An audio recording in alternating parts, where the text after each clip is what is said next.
Well, so we are starting off with Gauss theorem, but before we start off with Gauss theorem, you need to know a lot of things जो समझने के बाद ही तुम Gauss theorem समझ पाओगे, otherwise समझ नहीं पाओगे. First, I'll just tell you why Gauss theorem, वो बता देते हैं. उसके बाद Gauss theorem क्या है, उसके पास आएंगे. हम लोग देखें कि जब भी हम लोग को पॉइंट चार्ज के लिए इलेक्ट्रिक फील्ड निकालना होता है, तो हम लोग कौन सा फॉर्मूला यूज करते हैं? E is equal to Q by 4 pi epsilon naught R square, right? किसका लॉ से ये वाला फॉर्मूला मिला है हम लोगों को? Right, we use Coulomb's law to derive this formula. Right, so this is applicable only for point charges. Why? Coulomb's law is applicable for point charges. फिर हम लोग देखें कि अगर चार्ज डिस्ट्रीब्यूशन में कूलम्स लॉ लगाना है, वो भी हम लोग लगा सकते हैं. एक स्मॉल पार्ट लेके हम लोग कूलम्स लॉ अप्लाई किए, फिर इंटीग्रेशन का हेल्प ले लिए, तो पूरा चार्ज डिस्ट्रीब्यूशन के लिए इलेक्ट्रिक फील्ड निकल गया. बट कुड यू सी कितना कम्बरसम था वो कैलकुलेशन? कितना कुछ कंसीडर करना पड़ा था, फिर सब कुछ सब्स्टिट्यूट करना पड़ा था, फिर इंटीग्रेशन करना पड़ा था. Finally we got the answer after a lot of hard work. Right, Gauss theorem eliminates that hard work. It makes the solving of charge distribution electric field very easy. यही तो अच्छा. तो ये अगर पहले बता देते तो पहले वाला चीज कोई नहीं करता था. लेकिन सुनो, but there are some drawbacks. सारा अच्छी चीज का कुछ ना कुछ ड्रॉबैक होता ही है. ठीक है, क्या ड्रॉबैक है? ड्रॉबैक ये है कि गॉस थ्योरम सिर्फ हम लोग सिमेट्रिकल चार्ज डिस्ट्रीब्यूशन के लिए अप्लाई कर सकते हैं. एसिमेट्रिकल चार्ज डिस्ट्रीब्यूशन के लिए गॉस थ्योरम अप्लाई नहीं कर सकते. That is a problem. इसीलिए हम लोग को पहले जो चीज किया है वो करना ही पड़ता है. वो गॉस थ्योरम, सारा चीज गॉस थ्योरम का हेल्प लेके हम लोग नहीं निकाल सकते, बट कुछ स्पेसिफिक चीज गॉस थ्योरम का हेल्प लेके निकाल सकते हैं. वही बहुत है हम लोग के लिए, and that's why Gauss theorem is very important. Now tell me, Gauss theorem will it teach us any new concept? No, it will not teach us any new concept because it is a parallel law of Coulomb's law. Coulomb's law जो बताता है, Gauss theorem भी same चीज बताता है. There is no difference between the final outcome of the Coulomb's law and the Gauss law. दोनों का final outcome same है. सिर्फ एक पॉइंट चार्ज के लिए applicable है और दूसरा चार्ज डिस्ट्रीब्यूशन के लिए. राइट, समझ में आएगा? आ गया why Gauss theorem, क्यों Gauss theorem पढ़ना है. Done. अब गॉस थ्योरम समझने के लिए तुमको कुछ बेसिक डेफिनेशन समझना है, और उसमें सबसे इंपॉर्टेंट डेफिनेशन जो आता है वो होता है फ्लक्स. Electric flux. लेकिन इलेक्ट्रिक फ्लक्स मत लिखो, डोंट राइट. लिखा बोला बोलो, ठीक है. इलेक्ट्रिक फ्लक्स समझने के लिए और एक डेफिनेशन समझना जरूरी है, that is area vector. What is area vector? Area vector क्या है?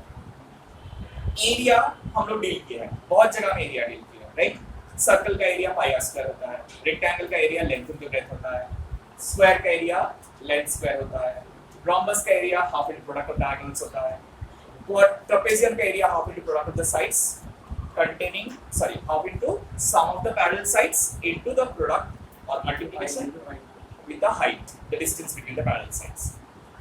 बहुत सारा एरिया का फॉर्मूला हम लोग सीखे हैं, डिफरेंट शेप्स के लिए एरिया का फॉर्मूला सीखा है, लेकिन कभी एरिया को वेक्टर के जैसे ट्रीट किए हैं कहीं पर? नहीं. तो इसीलिए पहले समझना पड़ेगा, अगर एरिया को वेक्टर के जैसे ट्रीट करते हैं तो कैसे विजुअलाइज करना है उसे.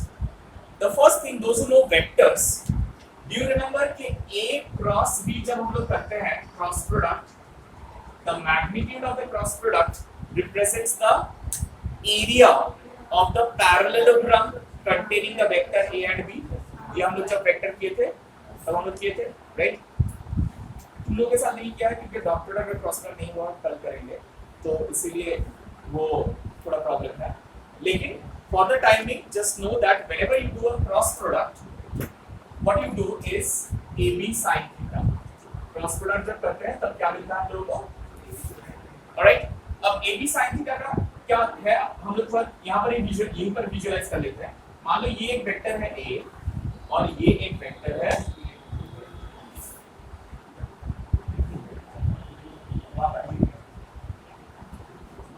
ये एक वेक्टर है A, ये एक वेक्टर है B, और in forms of parallelogram we have done the resultant a plus b कौन सा होता है, इसका जो डायगोनल होता है वो होता है। लेकिन हम लोग a क्रॉस b का फॉर्मूला क्या देख रहे हैं, a into b sin theta. अब देखो ये एंगल थीटा होता है ना, तो अगर हम लोग यहाँ से एक परपेंडिकुलर ड्रॉप करते हैं और इसको इसका हाइट ले लेते हैं, पैरेललोग्राम का क्या ले लेते हैं, height. Then in this triangle can you tell me how much is sin theta, ये वाला ट्रायंगल में sin थीटा कितना है, क्या होता है sin थीटा, परपेंडिकुलर बाय, तो कौन सा परपेंडिकुलर है और हाइपोटेन्यूज कौन सा है, so can I write h is nothing but b sin theta, हाँ या ना। तो पैरेललोग्राम का एरिया कैसे निकाला जाता है मालूम है, इस बेस इनटू हाइट, बेस कितना है और हाइट कितना है, so can I say that जब भी क्रॉस प्रोडक्ट करेंगे उसका जो मैग्नीट्यूड होता है that should represent the area of the parallelogram which is contained by the two vectors, हाँ या ना। अब इसका क्रॉस प्रोडक्ट जब भी करते हैं तब जो प्रोडक्ट निकलता है वो स्केलर क्वांटिटी होता है या वेक्टर क्वांटिटी होता है,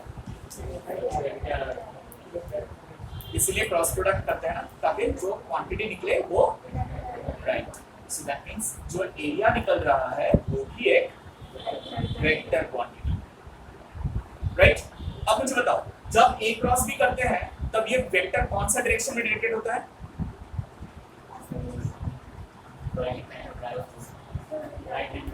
हाँ राइट एंड क्रॉस रूल से निकालते हैं, लेकिन कौन सा डायरेक्शन में होता है, right, perpendicular to this plane, ये प्लेन से परपेंडिकुलर होता है, या तो वो आउटवर्ड होता है या तो वो इनवर्ड, सो एरिया वेक्टर भी वैसे रिलेटेड होगा, मतलब जो सरफेस एरिया से वो रिलेटेड होगा वो सरफेस एरिया से वो परपेंडिकुलर।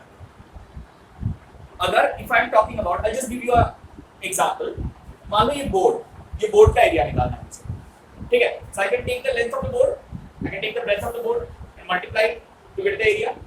लेकिन अगर उसको एरिया वेक्टर के जैसे ट्रीट करना है तो जो एरिया निकला ना वो वेक्टर का मैग्नीट्यूड वो एरिया होगा और डायरेक्शन कौन सा होगा, right, perpendicular to this surface, इधर आउटवर्ड और इनवर्ड।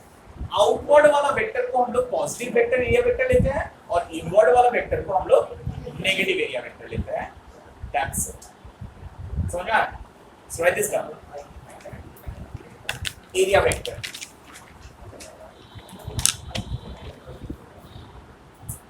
हाँ ऐसे करने से इनवर्ड होगा और ऐसे करने से आउटवर्ड होगा, ठीक है, right this down, area vector is a vector having magnitude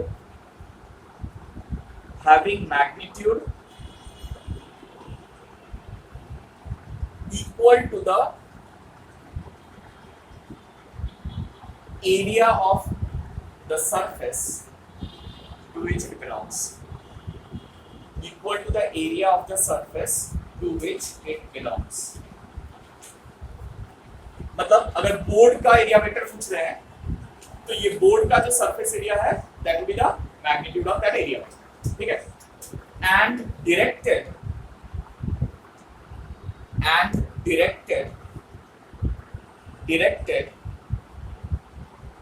perpendicular to that surface, directed perpendicular to that surface,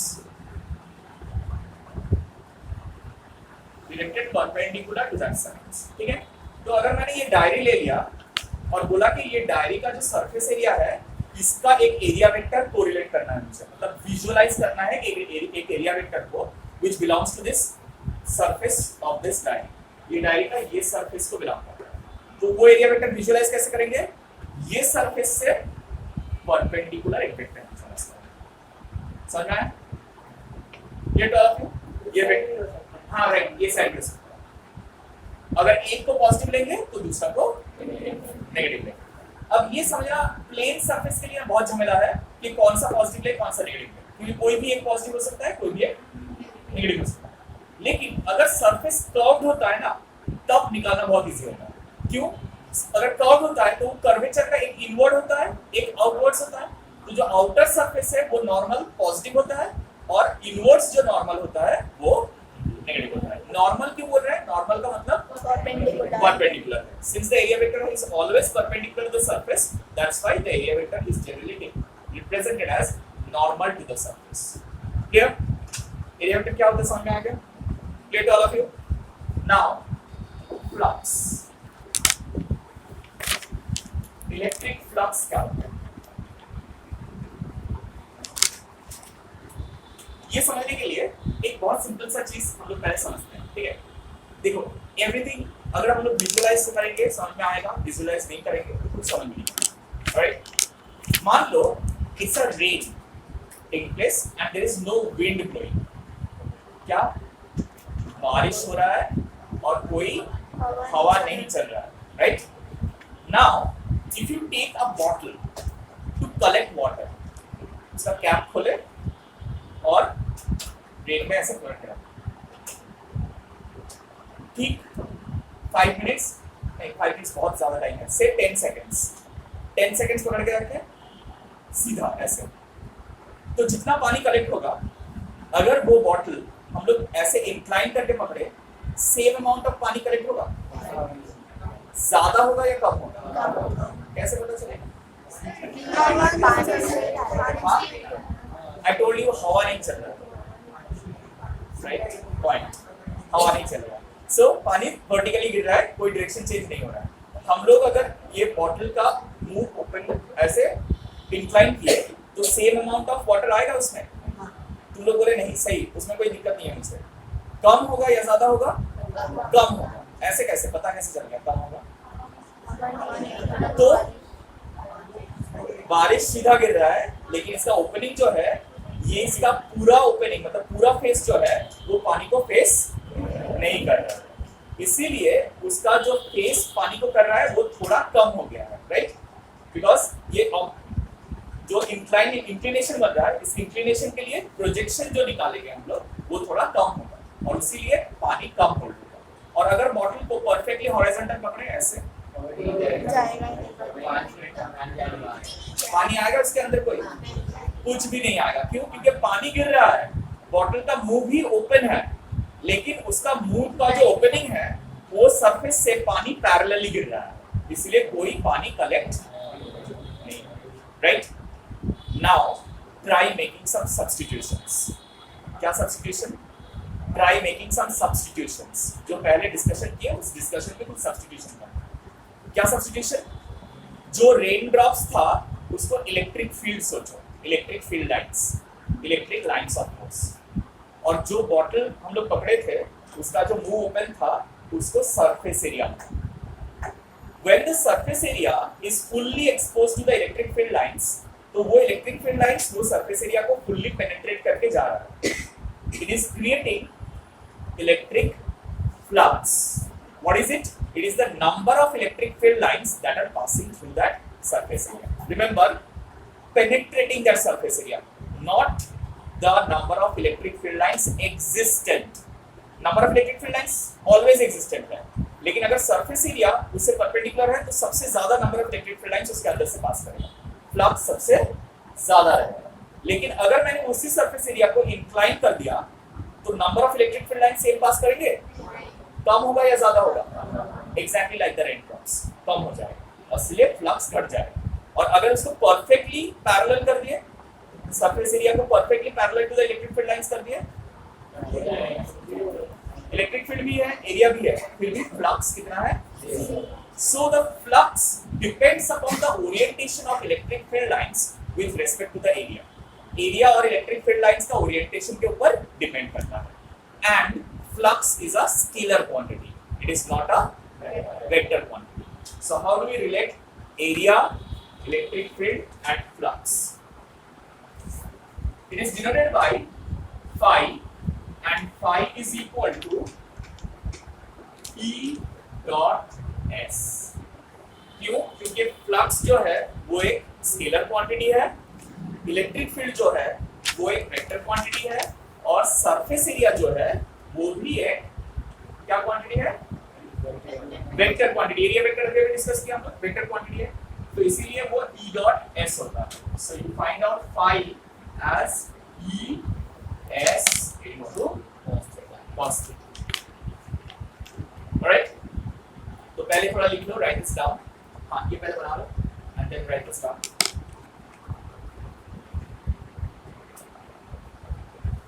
electric flux through any surface, electric flux through any surface is defined as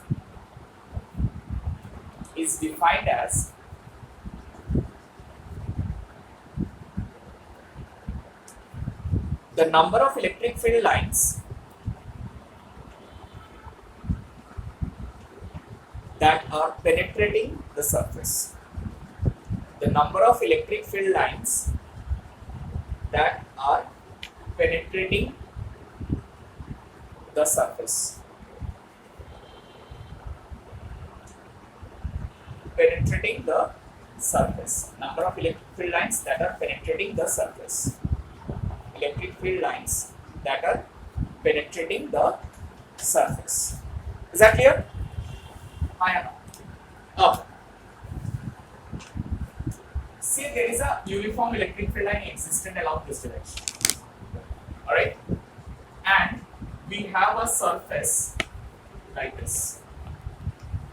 तो ये surface का S vector किस direction में रहेगा? क्या पढ़े हम लोग? Perpendicular to the surface, either this direction or the other way. So let's take it to be this direction. This is the S vector. And ये इलेक्ट्रिक फील्ड वेक्टर जो है वो भी इसी डायरेक्शन में। So what is the angle between them? Theta is equal to 0 degree। अरे यार E और S दोनों सेम डायरेक्शन में है ना, 90% होता है। समझ में आया क्या बोला मैंने? So theta is, remember theta is not the angle, listen to this very carefully। Theta is not the angle between electric field and surface area। Electric field और सरफेस एरिया के बीच में एंगल नहीं है। It is the angle between electric field and area vector. Area vector तो खुद ही area से perpendicular है ना, तो इसलिए इलेक्ट्रिक फील्ड और एरिया वेक्टर के बीच में एंगल कितना होगा? क्लियर? नेक्स्ट, तो अच्छा यहाँ पर इलेक्ट्रिक फ्लक्स कितना हो जाएगा? ये 0 क्यों? cos 0 कितना होता है? cos 0 ना, phi equal to E into S maximum. जब हम लोग पानी का बॉटल ऐसे पकड़े थे सीधा, तो पानी सीधा उसके अंदर पेनिट्रेट होके जा रहा था, तो इसलिए पूरा कलेक्ट कर पा रहे थे E into S। Let's extend this। अगर ये एरिया वेक्टर कोई भी दूसरा डायरेक्शन में रहेगा ऐसे, तब S किधर रहेगा? इस डायरेक्शन में, लेकिन इलेक्ट्रिक फील्ड जो है वो इसी डायरेक्शन में है। So the angle between them is theta and flux is ES cos theta. Alright? And in some other case,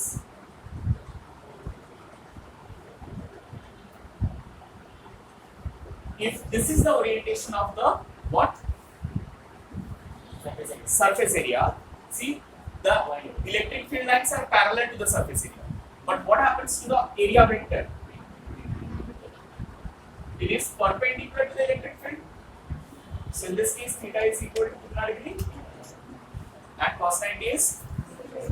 So phi is equal to 0 because cos 90 is. That means electric field line अगर surface को penetrate करेगा तो flux रहेगा, लेकिन अगर electric field line surface से parallel निकल जाएगा तो ये कोई फ्लक्स क्रिएट नहीं करेगा। It will not create any electric flux. Is that clear? अच्छा, एक बहुत इंपॉर्टेंट चीज, what is the SI unit of flux?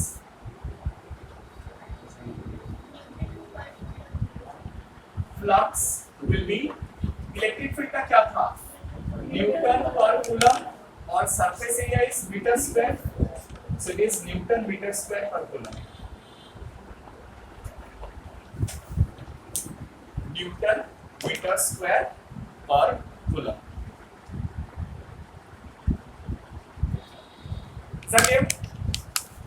Fair enough?